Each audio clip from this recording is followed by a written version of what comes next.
So this beautiful, beautiful profession that we have that has all the abilities where we can do everything is cursing us because we can do everything and we try to do it all.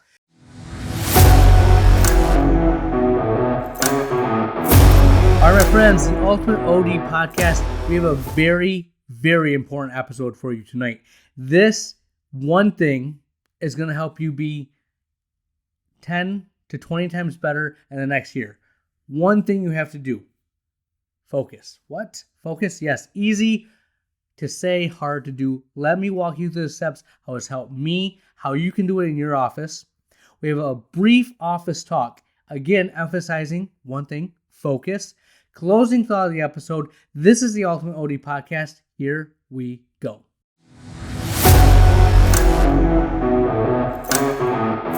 All right, friends, the Ultimate OD Podcast. As you know, we are on Spotify, Apple, all the places you find the podcast. Well, you may not know, we're on YouTube. You can see my smiling face as I give you this awesome information. Please like us, give us a 5-star review. As we develop the YouTube channel, we're going to have a little more graphics, things that will come in. It might be a little more visually stimulating for you. So check us out on either one, but please subscribe, like. Let's keep the good times going. Iron sharpens iron. We are all going to get better. If you're listening to this, you have some kind of interest in private practice. You have some kind of interest in improving. There are tons of us out there. We have a community. We're growing. We're the Ultimate ODs. So stay tuned for future things I have coming out. Remember, if you're interested in coaching, if you want to do a one-on-one call with me, I do that. I love to talk about optometry. Reach out. Dr. Lilly at theultimateod.com. We can have a conversation. I look forward to hearing from you. That being said, let's talk about this amazing profession that we have. I absolutely love optometry. I like the business side of it. I like the clinical side of it. It keeps me... We have a lot of good standing in the community. We have a lot of power where we can make a change. Okay? That is an amazing profession. Now, every profession has its challenges. Corporate, online, are we a commodity? All these things are going to keep attacking us. Don't lose sight of what we have the ability to do, what we can accomplish. Now, one of the coolest things that's happened since the pandemic. Let's look at this with a silver lining. Pandemic sucked overall, but because of that, I feel there's more resources, there's more webinars. So much content is put out on the daily. We get online co-hours, not that that matters, but we get webinars at our fingertips. Are you taking advantage of them? Sclerals, presbyopia, dry eye, macular degeneration, glaucoma, neuro, any and all of the above are there for our taking. Now, this is a blessing because we have a variety, but it's also a curse, right? Let me explain. When I was early on, one of the best conferences I went to was Vision Expo West, right? I went there fresh out of school, and I don't even know how I found it. Really, I honestly don't. But it was a great conference where the focus was not just on clinical stuff. It was on the business side of things. How to have better customer service, how to manage your frame boards, how to lead your staff, right? All the business things, how to increase second pair sales, all the business things we're looking for. And I went there, and year 2, one of the doctors said, one of the presenters got up and said, 95% of what's learned here will not be implemented. I was like, you know what? That's probably right. So over the years, I've gotten better at this. Whenever I go to a conference, I'll take all the classes. I'll write a little review, the top 3 things I took from the class, whether it's a clinical class, whether it's a business class, top 3 things. And at the end of the conference, I'll take everything I learned there and take my top 10, right? Kind of put in order. And then I'll focus on 1, 2, maybe 3 things to make a change, right? That I'm going to implement into my office. Now, year 1, 2, and 3, every time I came back, the office was almost like, oh boy, here we go, because tons of changes. Well, from year 3 to year 6, we got better. We sharpened our knives. We knew what we were doing. we were a much more efficient machine, less things to change. Okay. So then I started looking higher level things. Okay. And that's when I started thinking, I need to get out of managed care. Managed care is not, you can sense it. We all know it. It's not going to lead us down the path of wealth, not the path of happiness. It just has diminishing returns. We are getting charged more for what we get. They're giving us back the same or less. So we have to find a way to make more revenue. We should, if we're smart, do it within the context of our business. The best investment we can make is in ourselves, in our businesses. You do that, the growth is exponential. Now you invest in the market, you try to have a side hustle. The more you put into your office, the more returns you'll get. Now you got to be smart about it. So I wanted to have more income. A specialty is what I thought. So let's paint this picture. Let's walk down this journey with me, and I'll kind of bring it full circle for us. I love sports, right? I'm an athlete. I did triathlons, played football in college. Sports are my thing. I can relate to athletes. I like how they think, right? Cut of their jib, if you will. So I'm like, sports vision. That's my thing. And I have Grand Valley State University here. Tons of college teams. I'm going to get in. So bought a bunch of VT stuff. I gave some presentations at physical therapy clinic. Going to start our sports vision clinic. Didn't have a passion for it because it's so stinking time consuming. It's a lot of effort. The people that you initially get aren't as committed. Those college athletes that want to work, yes, but how much time are they going to put into vision therapy, sports vision training versus lifting, watching film, doing whatever else they're doing, right? All right, so it's kind of frustrating. I tried to sell the staff on it. They are not sports enthusiasts like me, so harder sell. And it just kind of fizzled out. All right, so that was attempt number 1. Number 2, myopia management. This is our, orthodontist moment. We have retainers for the eyes. We're going to save every kid's vision, all these kids, especially even with the pandemic. Parents know spending all that time on screen is not good. Let's do something about it. Awesome. Interesting. I liked learning about it. Wasn't overly entertaining, but again, found a lot of interest in it, and I thought there was a huge need. Got into it, and you know what? One, my staff didn't believe Ortho-K was safe. It didn't work well on higher prescriptions. And the patients that I could convince or let know that Ortho-K was a way to go, couldn't get on the contacts. Just a gong show, right?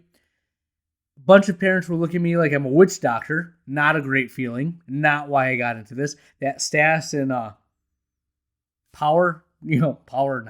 status and credibility that I love, gone. We make fun. You sometimes make fun of chiropractors. Not all you chiropractors. Some of you guys are good people. Some of you can cure the eye with a magic berry fruit.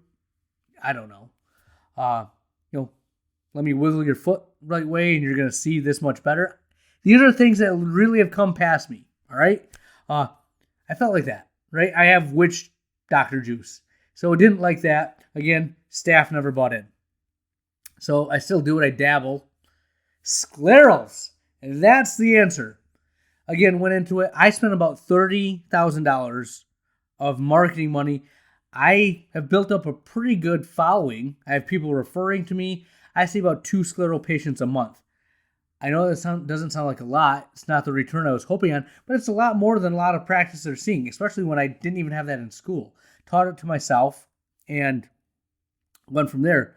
It just, if you think about it, it was a very small pond. I'm not fishing from, the ocean here. I got Lake Ibajibbi in Allendale, Michigan. All right. Well, what do you notice? I went from sports vision to myopia management to sclerals. Every time I made a change, you know what happened? I get up, tell my staff, this is the new future. This is what we're doing. And they got to the point where they'd roll their eyes and be like, all right, we just got to ride this out till he has a new thing he's going to do. All right. So this beautiful, beautiful profession that we have has all the abilities where we can do everything. is cursing us because we can do everything and we try to do it all. We try to be the best at everything here. And the moment someone comes in, oh, this is an opportunity for this, an opportunity for that. And you know what? You do everything kind of halfway. Not very good. Your staff's half in. Depending on if they talk to Sally or if they talk to Jennifer, one person's going to say, yeah, we're the best at myopia management. The other's like, yeah, I don't know what you're talking about. We might have done that, but we don't do that now. So you see where the issue is. It's us. We have this habit of wanting to do it all, wanting to do everything our profession does. And you know what? All the people giving these webinars make it sound amazing. Scleros are the way to go. Why wouldn't you do scleros? Why wouldn't you do myopia management? Why aren't you in dry eye? Everyone has dry eye. Get after it. And we do it halfway. You have to be better than that. All right? You have to have a focus. You have to keep the main thing the main thing. Amazing things happen when you show up every day and do what you do better than anyone else. And you know how you do that? How you show up every day and just do the routine better? Is you don't stray from the path. You have that yellow brick road that's going to lead you to the freaking land of Oz. Stay on that path. Stop looking at squirrel, right? You want to get distracted and go find the next new shiny thing. What do you believe in? What do you love? Any of the things I've talked about, especially contacts, myopia management, scleral sports vision, you can be the best, but you have to put your heart, soul, all your energy into this. So let me break this down for you. You need to focus. Like a laser beam, just honing in, burning that ant to death because it's pinpointed and focused. All right? Your message to patients needs to be consistent. I have patients that still come in and said, hey, I remember you telling me about that special contact lens I can sleep in and it'll help my eyes. Now, again, I planted that seed 2-3 years ago. It's coming to fruition. It could have been fertilized, but I've already changed my message. All right? If you're not consistent, this is going to happen. The seeds I'm planting, dry eye is my focus, right? I'm laser beamed in, and I'll explain that a little more. The seeds I'm planting now, the people that aren't making the move now for like IPL or the tear care treatments, they're going to come back. They're going to start to see the change. We've let them know if there's a problem. Now that they pay more attention to it as it further, festers in their mind, as they start noticing the visual consequences of dry eye, they're going to want to do treatment. You know what I'll have? The infrastructure in place to make that happen, to facilitate it as you go through. So make sure that you know what you're going to do, your staff knows what you're going to do, and stay on point. Stay on message and have that be what you do. Now, when I say go all in, this is the conversations you have with patients, the testing that you do in your office. Right? Is everyone getting a binocular vision test? Is every patient getting a mybography? Is every patient, getting axial length measured? All these tests can be cues for your specialty. Now, what products do you have in office? Do you have these vision therapy kits that you have waiting for them? You know what? At-home vision therapy is more beneficial than coming to the office and doing it once a week. Here's this kit. It costs this much money. Go. We check in with you once a month. Right? Dry eye. We have the tea tree foam cleansers. We have the masks. We have the drops. You don't have to make yourself accountable to be successful. You have everything you need right here. You'll leave with it. You can start tonight. Right? Think about all the things that you have been meaning to do. I have been told I grind my teeth at night. I took the initiative. I got that retainer from Amazon. Click of a button. There the next day. Have I boiled it down, fit it to my mouth? No, it stares me in the face every night. You know what? I'm going to do that next weekend. I say to myself every single week. Your patients are no better than us. They're going to do the same. I am a healthcare professional. I know the value of preventative maintenance. I don't care. My teeth are going to grind. I'm not going to have any teeth. That'll be awkward, I'm sure, in the future, but that's what technology will do for us. Your patients are thinking the same way about their eyes. Give them the tools they need to be successful. Start the process now. All right? 6 months right now, one focus, not deviating from the plan. The patients know what we stand for. They're getting a consistent message. We have patients that are coming back for the dry eye evals. They're signing up for these advanced therapies. My staff is starting to regurgitate the material. They're starting to say the things that I say every day. They're looking for dry eye opportunities when patients are calling in. They're drinking the Kool-Aid because it works. They've seen the benefits. I believe. You believe. They believe. Okay? So you have that laser focus. What's next? Have an implementation plan. All right? You're focused, but that does no good if you're the only one that's excited about it. You're the only one that's creating this new world. Make them part of the process. So what I did initially, when I was creating the dry eye process, what we're going to do, we had planning sessions. Now, they had to come in early or stay a little bit late, but they were part of the process. They got paid for this. They're going to do it. They need to be here. So we went through, this is what we're going to do. This is how we're going to present it. What do you think we should present? What do you feel comfortable doing? They gave me input. Now, I'll tell you this. What we ended up doing is I had an idea. I kind of asked for input, and they were like, oh my goodness, this is so much. So I actually took it back from them, took what they said. I made it, made the process. This is it. Don't give them too much. Give them something to work off of. Give them a framework. They took my framework. They gave their input. It was a living, breathing document for about two months, right? We had a bunch of extra things that they could use, some visual aids. We got rid of the stuff that didn't work. We kept the stuff that did. Now we're a finely tuned machine that can operate, right? That's a system. Systems are scalable, all right? But you have to have a way that you're going to implement this. And we took it step by step. Step 1, what's our initial at-home therapies? How are we going to do this? Step 2, when they come for a dry eye evaluation, what does that look like? What tests are they going to do? We practiced it. We prepped it. It's about 6 weeks of prep work leading up into those first dry eye evals. And then I had a ton of people coming in for dry eye evals. Not everyone was the best candidate to do advanced therapies, but you know what? We got a lot of reps. We got better. We learned what we were doing. All right. Then we got the people that came in, they signed up. Now we have 2.0. How are their maintenance plans? We made this happen as we went. Have an implementation plan. I don't care what you're doing. How are you initially going to present it to the patient? This is you.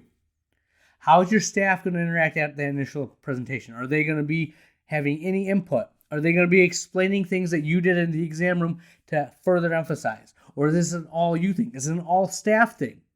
Right? Have an implementation plan. Have it be a living, breathing document, a living, breathing process for about 3 months. Once you get it, stick with it. Right? Don't be afraid to adapt and adjust, but go after that. You are focused now. This is you honing your craft. This is you making the mundane, the routine better than everyone else. When you eat it, you breathe it, you think about it every day, you're going to be better. That leads me to my last and final tip in this. Have you ever seen that movie Yes Man? Jim Carrey says yes to everything. When you find your focus, you have to be a yes person. I kid you not, for the past 6 months, anything, any article, any email I got, any webinar that came across my desk that was dry eye related, I said yes. I'm talking to you about some nights. I have 3 nights a week. I have an hour-long podcast. Stay, learn, listen. So many nuggets. I eat, breathe, sleep about this stuff. Then, what I love to do, this is helping me get better. 1, grow my office. 2, grow my knowledge. I see those webinars. I find a topic. I am making videos to put out to build my dry eye practice. So I have to make a video. So I make a rough outline. That outline comes from the information that I've gathered, the research I've done. So once I do the outline, I now make the video. By making the video, I learn how to communicate that. I learn how to say it in a way that is understandable for patients. I then present it to my staff. I've done like so many levels of understanding there. And then I start talking about it when patients or these common questions come up, and I can give this in-depth, thoughtful, patient-oriented answer. And it seems like I just know what I'm talking about because I do, right? Be a yes person. All that content, make sure you're consuming it and you're devouring it. This is how you take that little simple practice of yours and make it stand out. Make yourself that much better. Focus. You have to focus. Keep the main thing the main thing. Too many shiny objects are getting you off the beaten path. Focus. All right? My office knows where our bread is buttered. We still do primary care. And from there, we have our disease, our sclerosis, our myopia management. Those things I dabble in. They come in. We take advantage when we can. We help out patients when we can. However, dry eye is our passion. Dry eye is our focus. Our brand is hope. We are going to help people get back their lives by defeating dry eye, maximizing their vision, giving them the best possible ocular surface and tear film they can have. Talk to my staff. This is what they believe in. This is what I believe in. This is the culture of our office. All right? Every patient encounter, every interaction, we are all in. So the main thing, if you take nothing else from this, is find out what your main thing is and keep the main thing the main thing. That's what I got. We'll have more for you next week.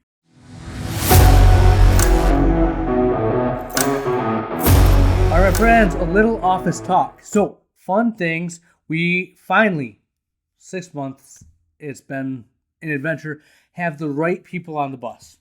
They are there. We're getting them in the right seats. We hire a new optician.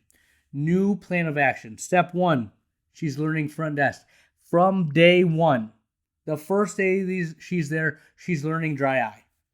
Our at-home therapies, how to cleanse, how to hydrate, how to heat. Every aspect of dry eye, she's learning, right? That's our culture. It's what we do. From there, we got her to figure that out. We started slowly having her introduced to insurances, glasses.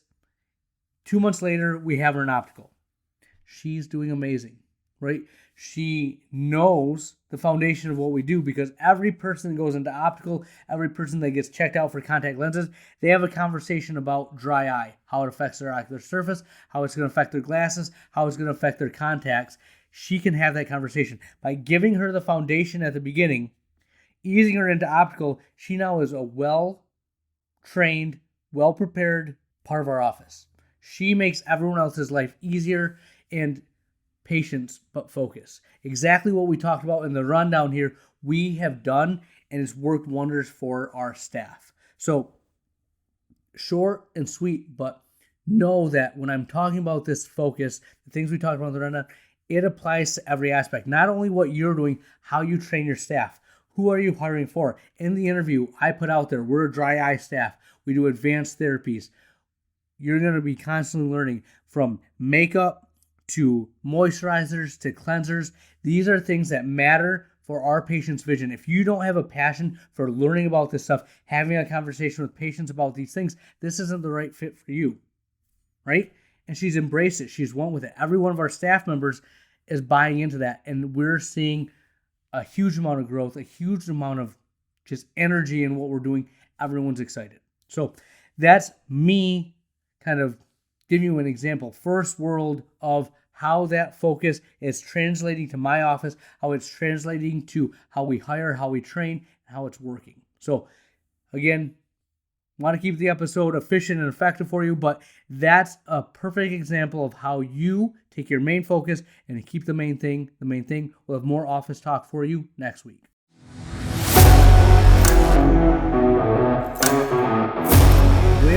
Where has the time gone? We're to the closing thought of the episode.